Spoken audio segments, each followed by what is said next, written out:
right, early afternoon. Hey,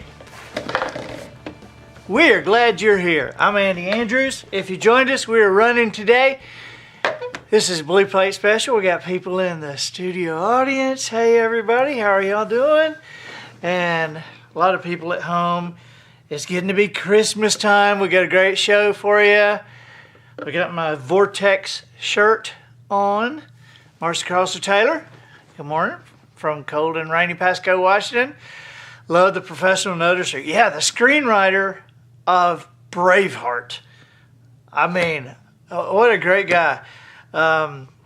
Randall is. So watch the professional noticer. If you haven't seen that podcast, definitely get a hold of that. Sandy Atkins, hey, from El Salvador. Dave Huco, good afternoon to you, buddy. Good early afternoon. Steve Booker, good morning for you. Hey, Christmas presents, don't forget.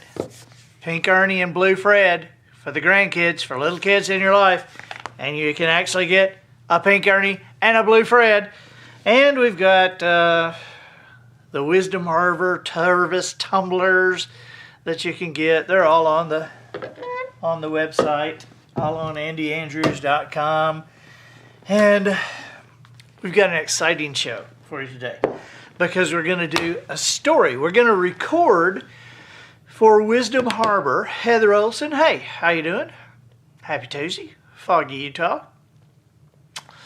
We're going to record a story, a Christmas story for wisdomharbor.com.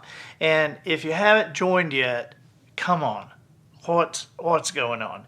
This will make the ultimate Christmas present for somebody in your family, somebody in your town, a school teacher. Wisdom Harbor is our streaming service that is dedicated to creating the next greatest generation with stories, audio, video, written word, and there's all delivered by comedians and Grammy winners and best-selling authors, coaches, CEOs, chefs, and it's just awesome. And it's going in schools all over the country, businesses, families, and we are creating the next greatest generation, starting with your hometown. Hey, Adam Gregory, how are you doing? Adam Gregory is the producer of the movie The Heartmender. So I'm amazed you're on here, buddy. You need to get back to work. Campbell Thames, hey, how are you doing? And you guys can share this to your pages. And but we've got a brand new Christmas story that we're recording for Wisdom Harbor.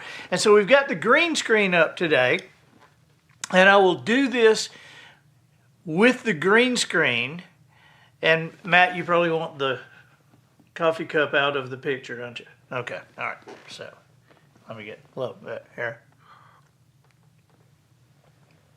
Okay, so we're going to do this with the green screen, and watching today, you will see just the green behind me. But when you subscribe to Wisdom Harbor, which if you haven't, come on. And the ultimate Christmas present to connect, because we're connecting adults and young people with conversations.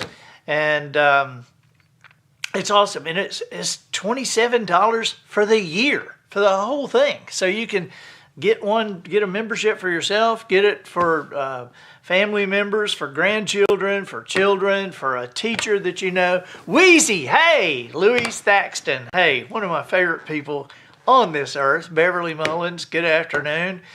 Wheezy is the CEO of the American Warrior Initiative, and they serve our veterans, and she's been a guest on the Professional Noticer podcast, and they're up around having given away. Now they do tons of things for veterans. They were instrumental. You know, we have the Books for Veterans thing that you can go on our site and get a book for a veteran, and a hardback book, and it goes to the VA that they distribute to the veterans, the employees, and their families. And Wheezy was very instrumental in getting that going. And and they do tons of things, but just one thing, they're up to now 350 service dogs that they have given to veterans. And this is an outreach of Fairway Independent Mortgage, and with Steve Jacobson and Julie Fry and Sherry Anderson and Lynn and Greg and the whole bunch. And so I'm excited you're here, Wheezy. Elaine Lothan. Kevin Perkins, the old man, is here. Okay, now, this is a story that I have just written. I've had it in my mind for a number of years, but I've written it as a Christmas story, and it's for today's Blue Plate special, but it's going to be available on Wisdom Harbor. And it will be available in written word so that you can read it to your family. It'll be available in audio so you can play it for your family in the car if you want to. And it's available on audio. So with this green screen, today you will see nothing but green.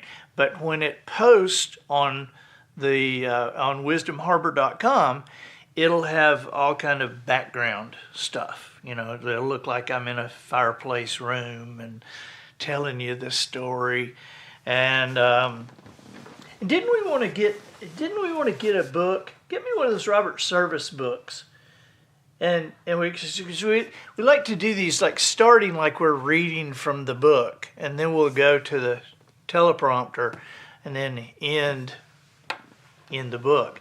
And this is just more like a storytelling kind of thing. And I got a picture that I'm going to show you before we start the story, and a picture I'm going to show after the story. But I think you're going to like this story. And we got a lot of people on. Make sure I didn't get a green one. No, that's good. That's good. That's good. Yeah, a green one would just disappear. And so, Matt, why don't you show the boys with the squirrels? And so this is Adam and Austin, and this is who I'm telling the story about. These are my sons, and you can tell they've been out in the swamp squirrel hunting. They've got a bunch of squirrels, and we eat the squirrels. People say, what do you do with squirrels? We eat them. We actually eat them. We had squirrel and dumplings about a month ago, and we have fried squirrel. Now, Willie Robertson is a friend of mine, and we don't go as far as they do. They eat squirrel brains. I don't eat the squirrel brains. That's just a step too far for me. But fried squirrel, biscuits and gravy, just unbelievable. But that's the boys, and that's who this story is about. And so, are you ready to get started, Matthew? We'll act like I'm reading it out of the book. Yes, I am. At first.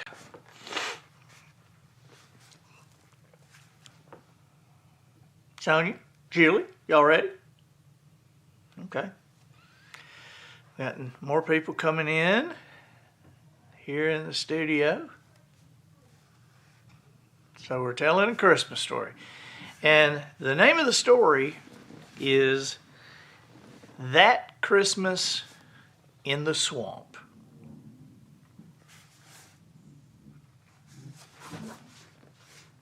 Okay. Y'all ready? Here we go. And we can do the tags, the beginning and the end afterward, right? Okay. All right. You know where we go. That Christmas in the Swamp is a Wisdom Harbor audio presentation. And that's what we'll tag that on. So you'll hear that when you see it on Wisdom Harbor, because I know that if you haven't gotten a membership, you're going to get one. Everybody pledge to me.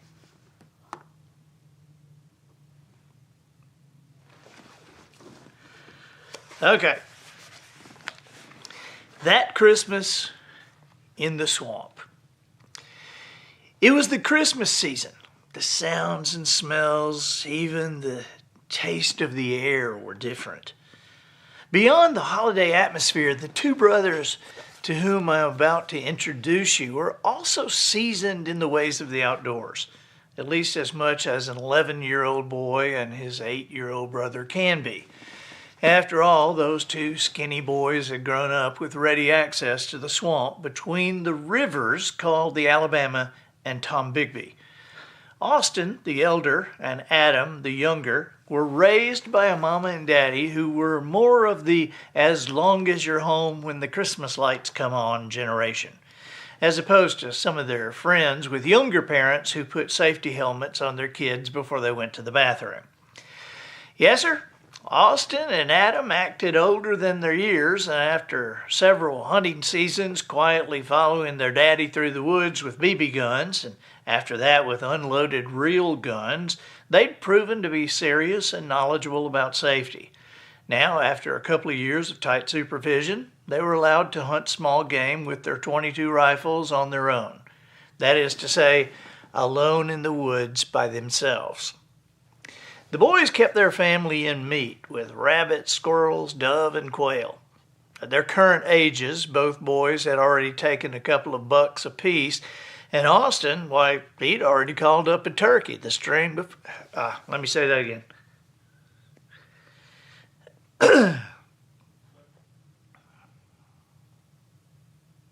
And I can promise y'all, I did not mess up.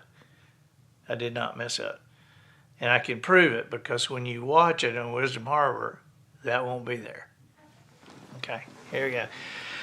They stay alone in the woods by themselves. The boys kept their family in meat with rabbits, squirrels, dove, and quail. At their current ages, both boys had already taken a couple of bucks apiece, and Austin, why, he'd already called up a turkey the spring before. The brothers loved it best when it was just the two of them. Out of the hunting camp by daylight, creeping around into the swamp, Shack's Place, or Boggy... let me do that again.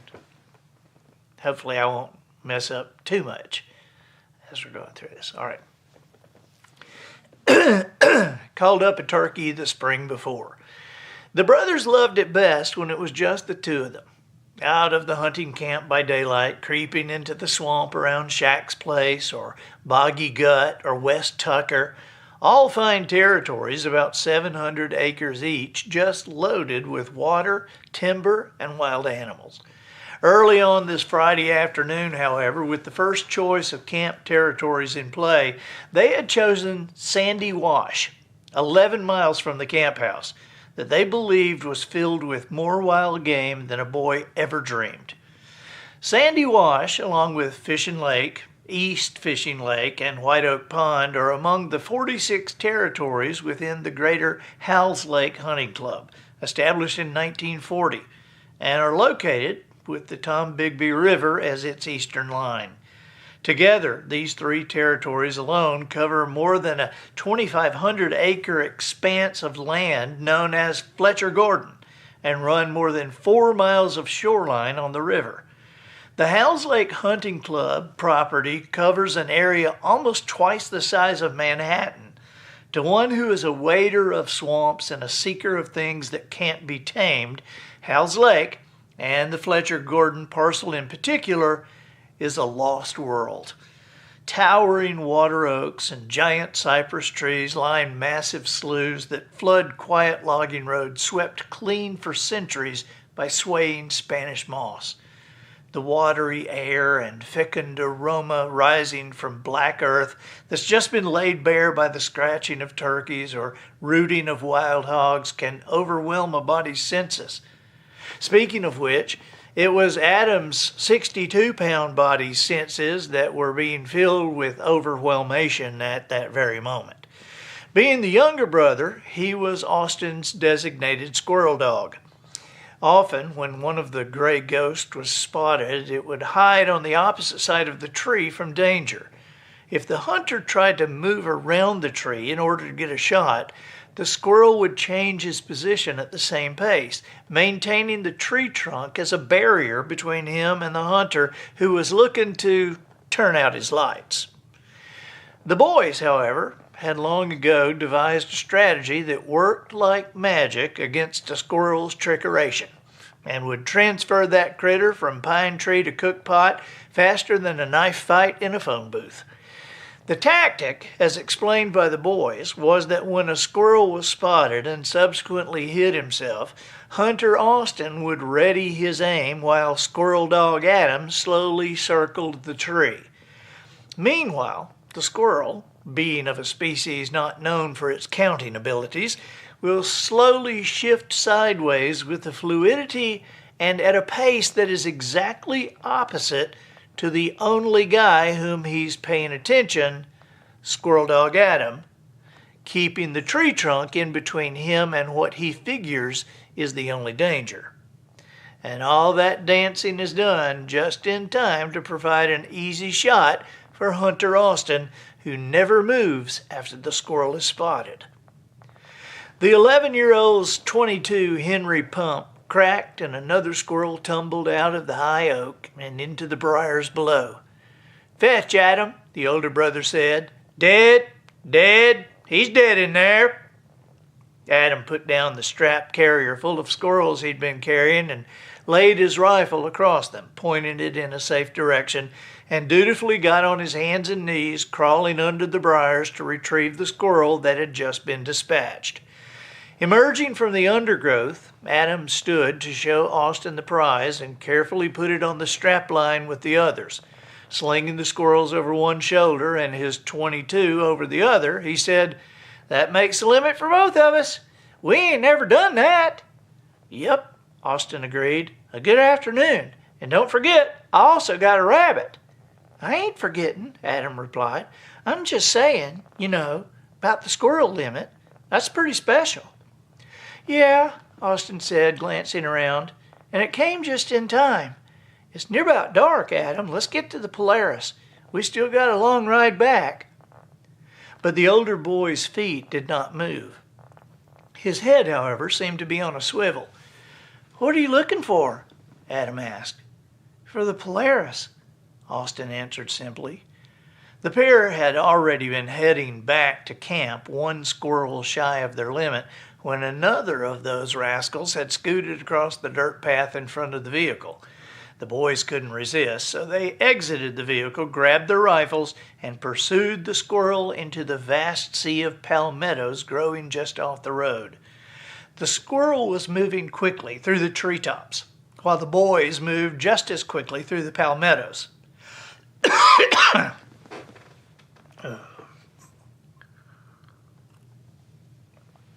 You liking it?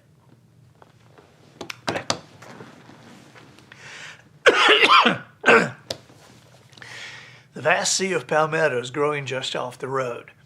The squirrel was moving quickly through the treetops, while the boys moved just as quickly through the palmettos. The green palms reached above the heads of the two young hunters, but they were watching the squirrel in order to keep pace with their quarry. After a time, the squirrel stopped, as the boys knew he would, and began that game of hide and seek I told you about a few minutes ago. And that's exactly what Austin and Adam had been counting on. They did their thing, bagged the squirrel, and were now ready to return to the Polaris. "Hey, where is the Polaris?" Adam asked. "That's the question," Austin said, his voice sounding awfully small in the gathering darkness. Then after a beat, he said, "Follow me. It's got to be this way." But it wasn't. They walked in a couple different directions, each for just a few minutes before stopping, when Austin put his arm around his little brother's shoulders. "We're fine, Adam," he said. "We just got to stay here till Dad and the others find us. They'll come right to where we are.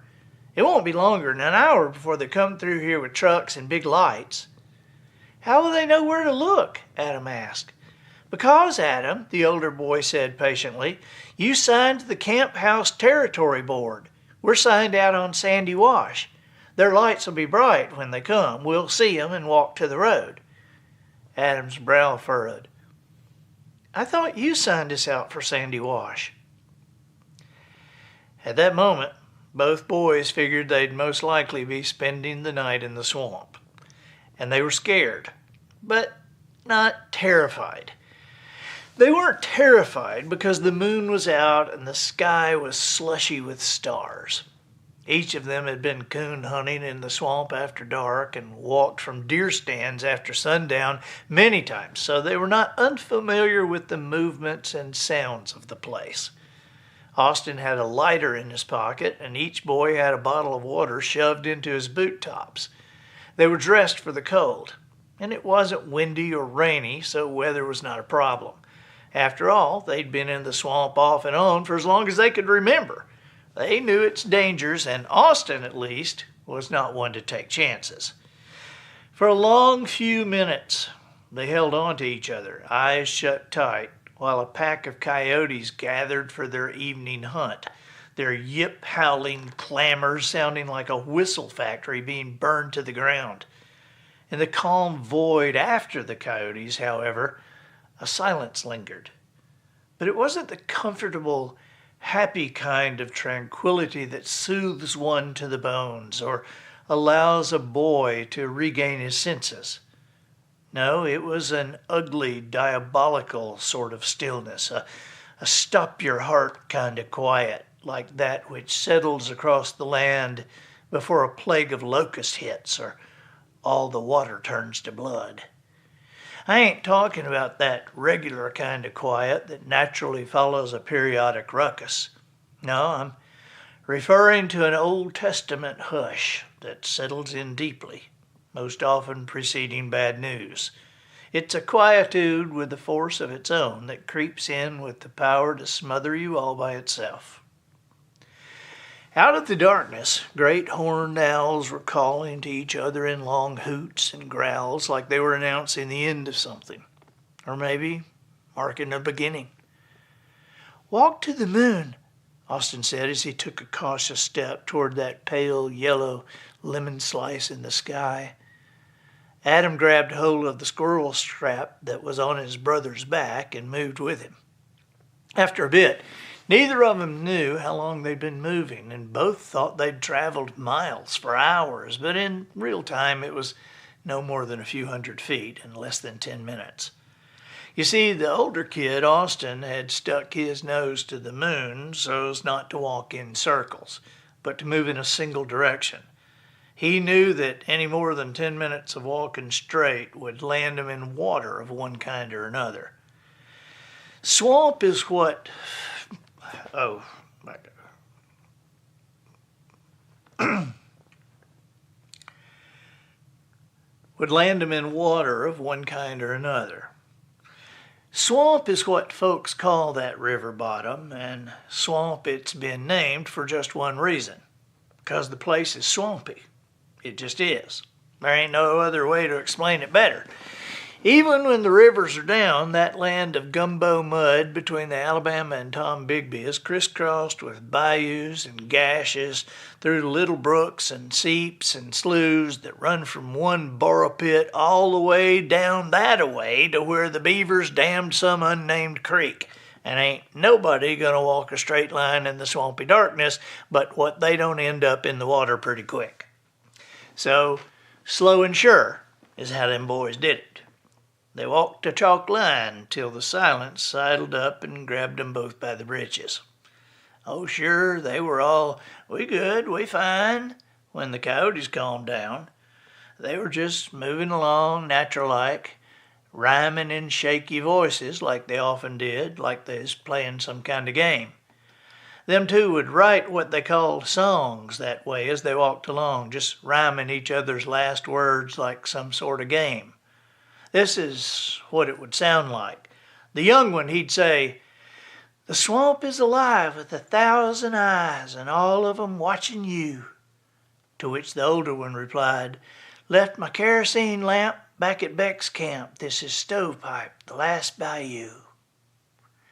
Neither of 'em sang when they did it or wrote nothing down. It was just a time killer, but they were good at it. Yepper.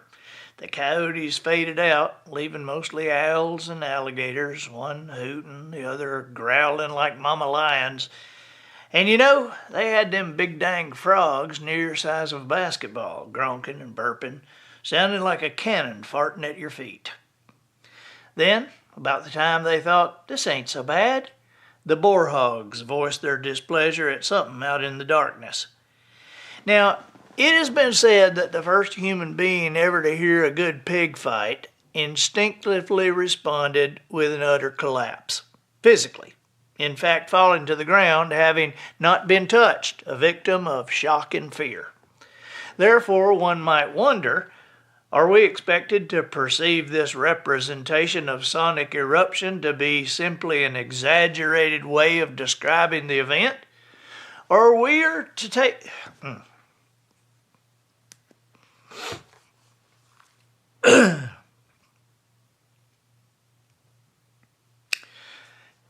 Victim of shock and fear. Therefore, one might wonder, are we expected to perceive this representation of sonic eruption to be simply an exaggerated way of describing the event? Or are we to take a report of that kind literally? Well, around here, most folks opt for the literal interpretation.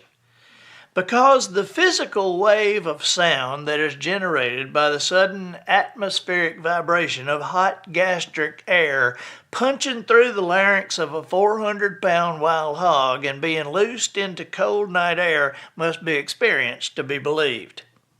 It was that precise fullness of sound, tuned to the highest volume, that rained down on those two boys for a couple of minutes in that Palmetto Sea. And it sounded like a woman in a scary movie getting her throat cut. Both boys almost fainted dead away until Austin, recognizing the sound and knowing its origin, quieted his brother by saying, "It's just pigs, Adam. Ain't nothing but pigs fighting. We'll stay ourselves right here." The words weren't far out of the older boy's mouth before his brother pointed and said, "I see a light." Turning, Austin looked in the direction his younger brother had indicated and also saw light of some kind through the palmettos. They stared. The light flickered but did not move. "Nobody's walking with it," Adam said, and after a moment, Austin responded with, "It's a fire, I think." Those boys had sneaked on hands and knees to about as close as they could get to the light they had seen. It had lured them in. They were sure enough cold, huddling together in hopes of capturing some fractious particle of heat that might have slipped between them while they watched the two old fellers warming by a fire. Neither man had a beard, but white whiskers on both was evidence enough that they were old. There was a taller one, and another one who was not short, but maybe not quite so tall. Thin would describe both, but you'd have to imagine their wiriness to get a good picture. Strong, simple old guys, they were lanky, but neither was spindly. The tallest one, and maybe he just seemed taller because of his cowboy boots, wore light brown Carhartt coveralls with a wide-brimmed Stetson hat. He was poking at the fire while the other gentleman, wearing plain, black-framed glasses and lace-up swamp boots, drank coffee from a tin cup. He also wore a red stocking cap that tapered to a white ball, but neither boy mistook him for Santa Claus. The second man, the boys could see, was also camoed up, head to toe. And it was old-style camo, too. None of that high-dollar Walmart made-in-China junk you see these days. No, we're talking about them little goopy-loopy green and brown blobs on a jacket or pair of pants. You know, real camo. Or at least what we called camo for 1,000 years before somebody put a Polaroid picture of a leaf on some cotton fabric and made a shirt out of it. Anyway, the first old guy held some kind of midget cigar clenched in the right side of his mouth and was drinking something out of a mason jar that didn't look like water. To the boys, the two seemed to be good friends, though they could only catch snatches of their conversation. The cowboy-hatted man mumbled when he spoke. Still, the boys managed to understand most of what he said. "4 coons last night," he muttered, "but the bobcats must be denned up." The words rolled over his thin lips like driveway gravel tumbling downhill in a rainstorm. "Damn dogs ain't cut a coon trail yet. Not tonight, at least. You hear that, don't you? Listen." All a bunch of howling and yowling, but ain't one of 'em bait a coon yet. The boys were still hiding to the right and behind the men, not 15 feet away. But they listened closely, and sure enough, they heard the pack of hounds working in the distance. "I got turkeys roosted on that bedsole section," the camo man finally said. "Gonna bust 'em up after daylight tomorrow. Then I'll just sit back and call in the bird with the longest beard. He'll be perfect for Christmas dinner." That said, he slipped a small, flat, metal and rubber contraption into his mouth, adjusted it with his tongue, and began a series of spellbinding sounds.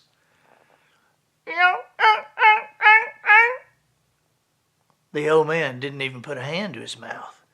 He just leaned back and laid into a fly-down cackle, cutting and purring, pontificating in the vernacular of a turkey with expressions sharper than a preacher could manage to hurl from a pulpit in a 3-hour funeral.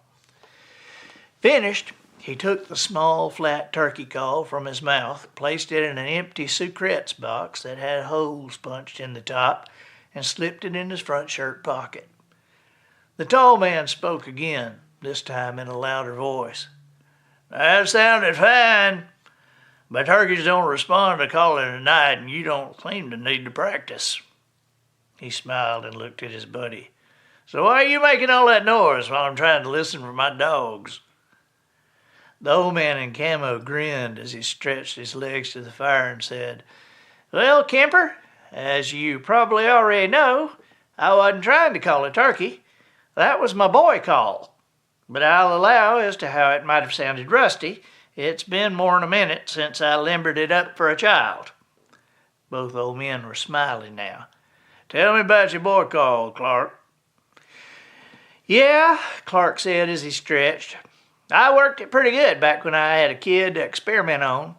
While my son was growing up, it seemed hollering and spanking did him some good, but nothing caught his attention like this here boy call." "How'd it work?" the cowboy-hatted fellow inquired. "Well, Kemper," the man called Clark started, "it's like this. If I was around the house or in the yard walking through the garden, and I called my boy by name, he might have come. Then again, he might not have.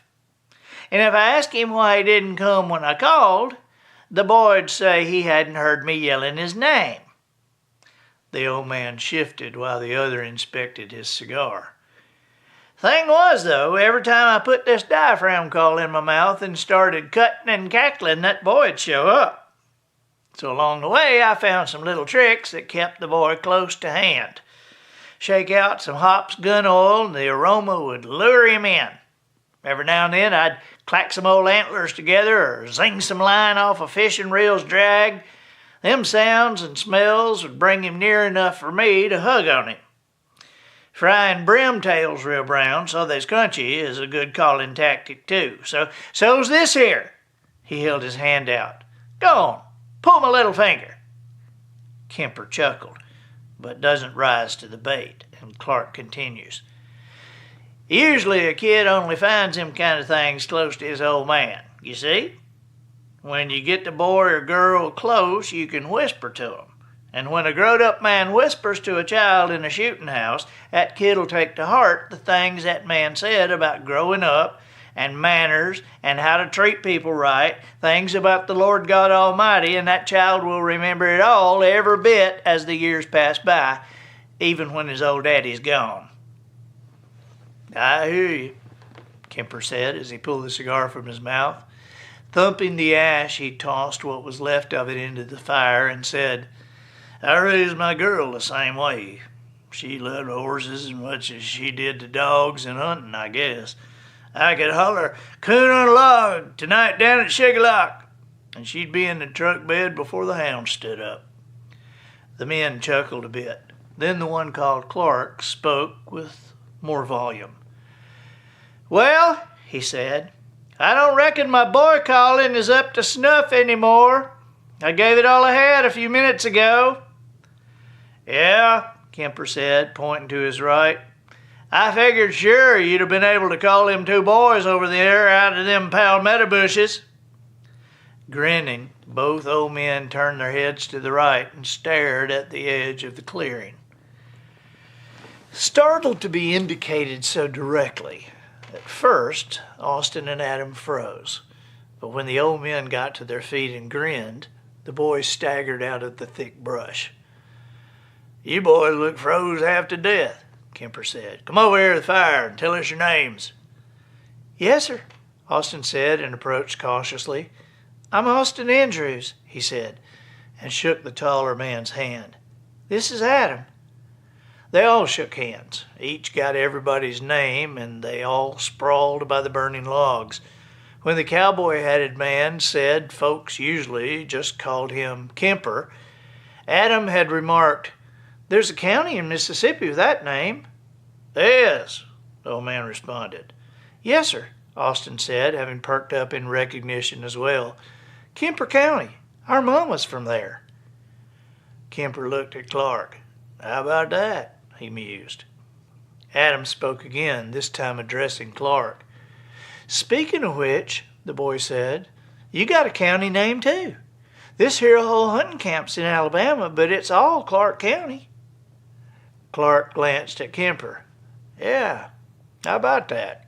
he said. Then, making nothing of it, he poured coffee, apologizing for it being all they had, and told him there was bacon sandwiches on the evening menu. "Y'all boys lost?" he asked. "No, sir," both of them said at once. Then, after a pause, Austin admitted, "Maybe a little." "Do you know the name—" Oh, back up. Wrong voice.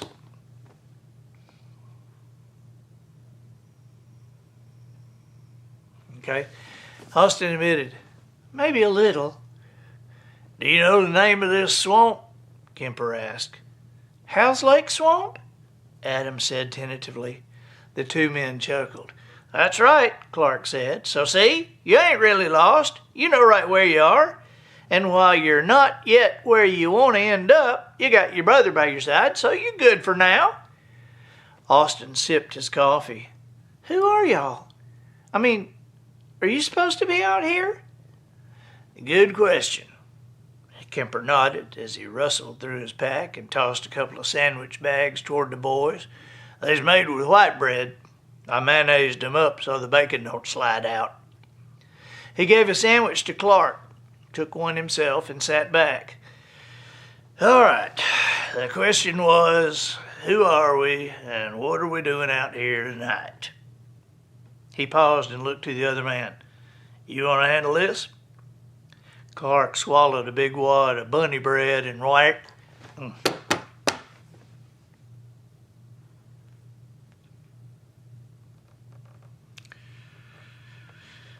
Okay, Kemper looked to the other man. "You want to handle this?" Clark swallowed a big wad of bunny bread and Wright's bacon, all slathered up in Duke's mayonnaise, and said, "Sure. Well, as to who we are, I growed up hunting turkeys with Billy Stimson." He paused. "Y'all know who he is?" The boys nodded, and Austin answered, "Yes, sir. We knew Mr. Billy. He was Sam's granddaddy." Clark nodded. "That's right. And Mr. Kemper here is from Mississippi. He's fishing buddies with Mr. Russell Ladd." Pausing again, he asked, "Familiar with him?" The boys nodded, but this time it was Adam who spoke. "Yes, sir. I knew Mr. Russell. He was Hunter's granddaddy, and I'll tell you something, too. Mr. Russell told me all his fishing secrets and made me swear to keep 'em holy, and I do."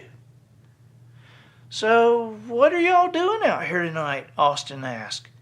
"You ain't poaching, are you?" The two old men smiled and glanced at each other. "No," Kemper said. "The Stimpsons only allow one poacher at a time on Hell's Lake property, and tonight it's Donnie Claiborne's turn, so we're just visiting." "You're visiting?" Adam asked as he scrunched up his face. "Visiting in the nighttime?" The men chuckled. "I know it seems odd," Clark said, "but old fellers like us have extra hours on our hands, so we manage to get about here and there without too much trouble. We're always around anyway, and when we can, we like to help folks in need." "Yeah," Kemper butted in, "folks in need like you two young'uns clomping around in the swamp not knowing where you're going." "Young man," Clark said to Austin, "do you not have a flashlight compass contraption that you fasten to your belt?" I have one," Austin stammered, "but it's back at the camp." Clark rolled his eyes and under his breath said to the other man, "His daddy used to say that." "Well," Kemper said quietly, "the kid comes by it honestly," and his partner nodded. Back to the boys he said, "Tell us about your mom and daddy." "Mama's beautiful," Adam said. "And she's smart," Austin added. "Well, there's two things," Kemper agreed. "Also, she's going to be mad," Adam went on. "When she finds out we got lost, Dad's probably in for a chewing out." "We're not lost, Adam," Austin said. "I think I am," his younger brother countered. "No," Kemper laughed. "You may be turned around, but you ain't lost. As long as you got your brother, you always know where you are. Watch this. Where are you two boys right now?" Adam answered, "Here." They all laughed. "See," Kemper said, "I told you. You know where you was all along." Clark reached out. "Give me them sandwich bags and you two snuggle up to that stump. Get you a little siesta. We're going to build this fire up to a roaring blaze. Your daddy'll be along soon. He'll see the flames and we'll flag 'em down. And hey, bring your flashlight compass thing next time, little man." "Yes, sir," Austin said. Kemper added, "You boys did good out here, not being scared, keeping your heads about you. If you ever get in trouble, just holler. We'll likely be around." "Y'all all right then?" Clark said as he clapped his gloved hands together. "Yes, sir," the boys replied. "We are." "Well, close your eyes. If you want to catch a fast nap, you have to grab it quick." With that statement, there was a noticeable pause in the still, cold air. The brothers' eyes, one pair deepest brown, the other brightest blue, focused in unison on Clark. Austin spoke with surprise. "Hey, our dad says that very thing. What you said, about if you want to catch a fast nap, you have to grab it quick." Adam nodded and Kemper smiled as Clark cocked his head and replied, "Really? Does he now?" "Yes, sir," Adam affirmed, "and every time Daddy says it, Mama says, 'Lee, Lee, it's quick Lee. If you want to catch a fast nap, you have to grab it quick Lee.'" Austin said, "Yeah, Mom's a grammar Nazi." Both boys laughed with Mr. Clark. Grinning, Mr. Kemper lit another cigar and said, "Really, is she now?" There was a pause, then Clark spoke. "Like Kemper said, we'll build this fire up and keep watch. Hal's Lake fellows will be here soon." With that, the old man took the metal Sucrets box out of his shirt and put it in Austin's coat pocket. "There's a call in there for each of you," he said. "Y'all can hang this Sucrets box on the tree for decoration." Kemper added, "You boys be sure to tell your Mom and Daddy Merry Christmas."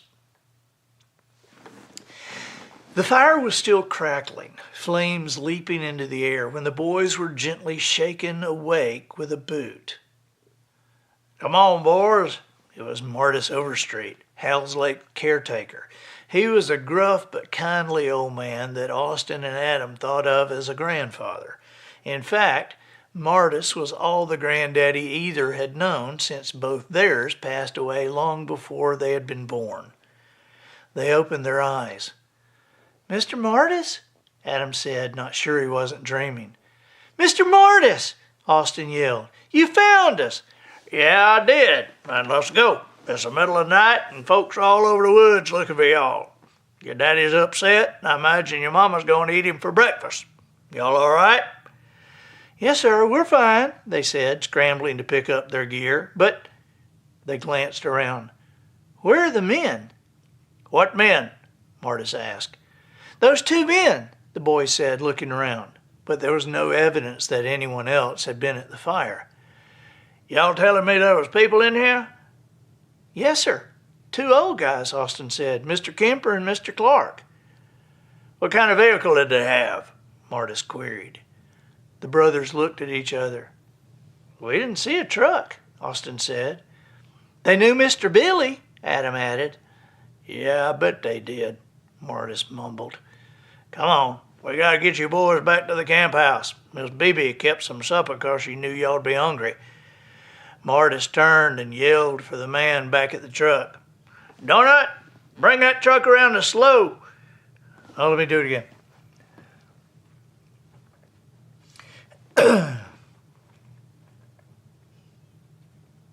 Okay. 'Cause she knew y'all'd be hungry. Martis turned and yelled for the man back at the truck. Donut, bring that truck around the slough and pick us up. You can drop me off at the boys' Polaris and I'll follow y'all back. So that's what they did. Martis radioed BB and, shoot. Let's go back to the other spot. Back to the same spot? Okay, all right. Some supper 'cause she knew y'all'd be hungry. Martis turned and yelled for the man back at the truck. Donut, bring that truck around the slough. Pick us up. You can drop me off at the boys' Polaris and I'll follow y'all back. So that's what they did. Martis radioed BB that all was well. She spread the word, and about an hour later they were back at the camp house. Both boys were asleep when Donut pulled up the skinning shed.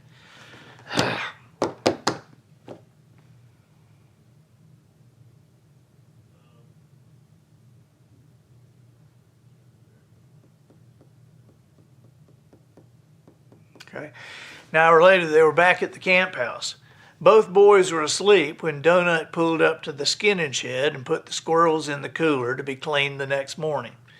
BB had left the food in the dining room, but the boys never woke up enough to eat it. Everyone else at the camp had gone to bed. As Martis and the boys' daddy took off their hunting gear and tried to fold them into some semblance of pajamas, there seemed to be some doubt about the brothers' degree of wakefulness. I don't know if they're really that tired, Martis said to their dad, or whether they just faking it to avoid a spanking. At breakfast time the next morning, there had been the expected amount of teasing and storytelling with a lot of exaggerations and much laughter about the night before. All about how the boys had gotten lost and how turned around you can get in the swamp at night and how one truck full of guys got lost their own selves. By 9 o'clock, most of the men had left camp, headed back to Mobile and home. Baby had cleaned the kitchen, and Martis was gathering lighter wood just about the time Donut and the boys finished skinning squirrels.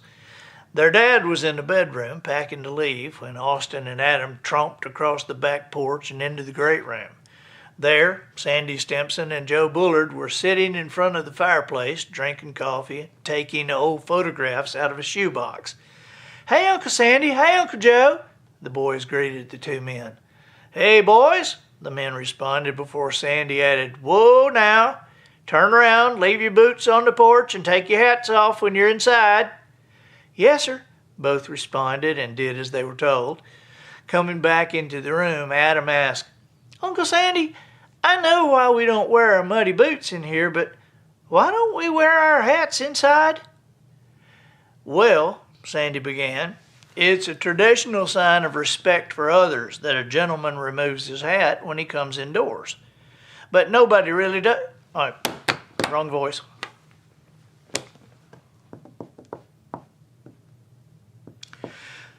That a gentleman removes his hat when he comes indoors. But nobody really does that anymore, do they? The boy asked earnestly. It depends on who you're calling nobody, Sandy said. How about your mama? Joe interjected. Does she ask you to take your hat off indoors? Yes, sir, Adam said as Austin nodded. She's not nobody, is she? Sandy said with a hint of a smile. And you want to show her respect, don't you? Right, Adam said. I mean, no, sir, she's not nobody, and yes, sir, I do want to respect her. All right, then, Sandy continued.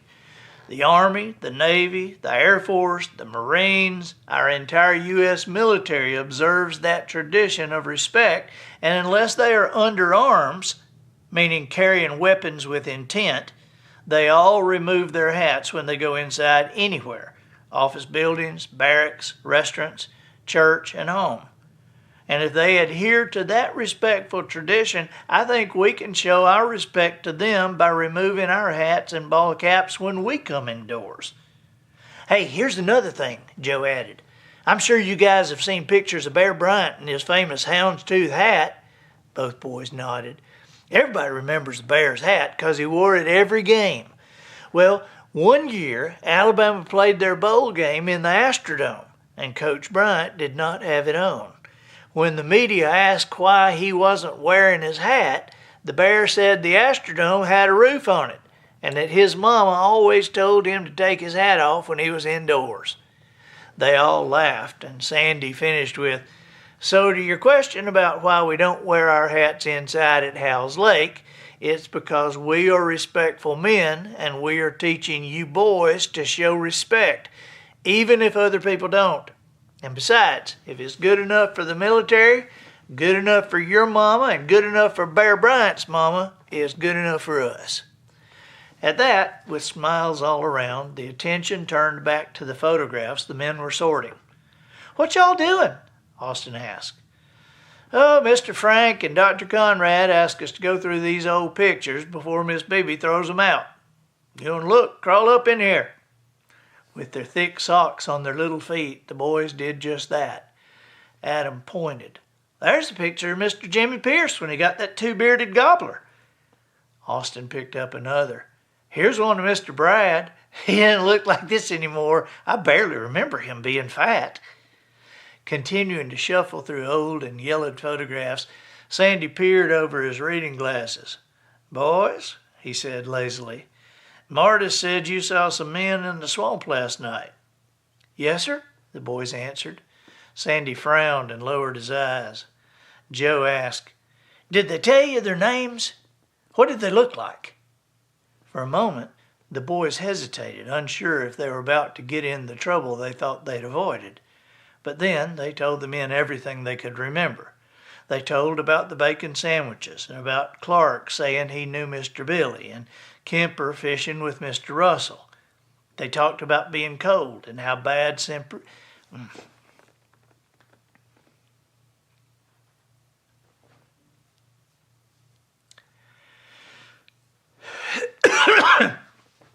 and Kemper fishing with Mr. Russell. They talked about being cold and how bad Kemper's cigar smelled. Austin remembered hearing the pack of hounds. Sandy leaned in. "Did either of them grab you boys in any way? Either one of them touch your skin at all?" They looked at each other. "No, sir," Adam said. "We shook hands with them, but everybody was wearing gloves." Sandy and Joe hid smiles and relaxed. "Who were they, Uncle Sandy?" Austin asked. "I don't know," he said, laying out another batch of photographs, "but nobody's supposed to be in there. They had to cross the river to even get on the property." Sandy placed a photo down.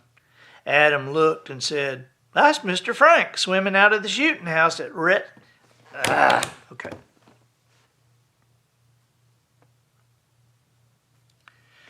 They had to cross the river to even get on the property." Sandy placed a photo down. Adam looked and said, "That's Mr. Frank swimming out of the shooting house at West Tucker when it was flooded." "That's right," Sandy said as he and Joe continued to sort the pictures, most of them really old black and whites with some faded color ones mixed in. Austin reached across and plucked one from the stacks. Immediately he turned the black and white with yellowed edges toward Adam and opened his eyes wide. Adam's expression flashed at his brother, but neither spoke. They recognized younger versions of the men they'd met the night before. Austin asked tentatively, "Who's this?" The men looked quickly, and Sandy answered, "That one with the glasses holding the turkey was your great-uncle Walter Wild's nephew, which would make him your granddaddy. Walter Wild was a member here, you know. This picture's 40 years old, guys. The one in the cowboy hat, I forget his name, but he used to come in the summers from Mississippi, as I recall. He would run trot lines with Mr. Russell." "Can we keep this picture?" Austin asked. "Sure," Sandy replied, and as soon as they could, the boys left the men and went down the hall to find their dad. Austin and Adam rode in the back seat of their dad's truck on the way home. Christmas music was on the radio. The brothers were quiet, but passed the photograph back and forth several times. At the house, alone at last, they discussed what they'd experienced and tried to reconcile what had happened in the swamp with the old picture of the two younger men. "I guess I would say we dreamed it," Austin ventured. "But if that was what happened, we'd have had to dream the same dream. 'Cause you saw him too, right?" Adam nodded. "And talked to him," he said. The boys shrugged, not knowing how to categorize the incident. Later, at bedtime, as they pulled their hunting clothes out of a duffel bag, piling them up to be washed, something rattled in Austin's coat pocket. He reached in and pulled out an old, beat-up metal Sucrets box with holes punched into its top. Wide-eyed, he opened it to reveal 2 mouthgalls, one for each boy. "It was real," Adam said, uttering a declaration to which his older brother could only nod. "What happened was real."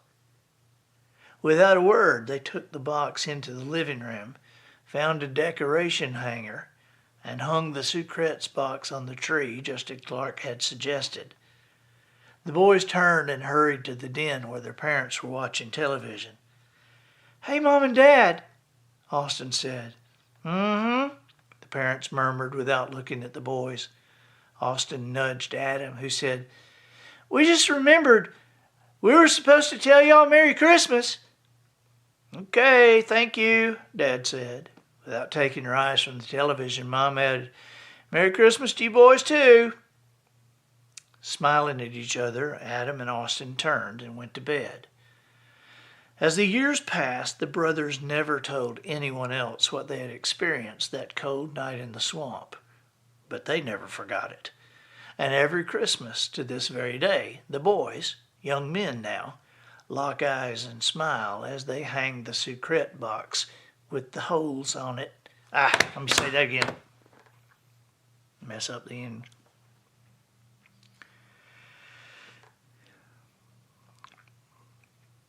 Adam and Austin turned and went to bed. As the years passed, the brothers never told anyone else what they had experienced that cold night in the swamp. But they never forgot it. And every Christmas to this very day, the boys, young men now, lock eyes and smile as they hang the Sucrets box with the holes in it on that year's tree. The end. All right. Hope y'all liked that. And so next time you'll have the opportunity to see it, it will come out with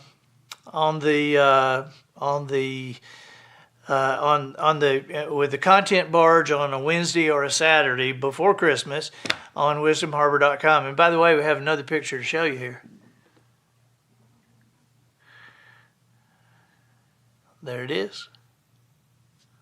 That was my daddy's turkey call box. He kept his mouth calls in that Sucrets box.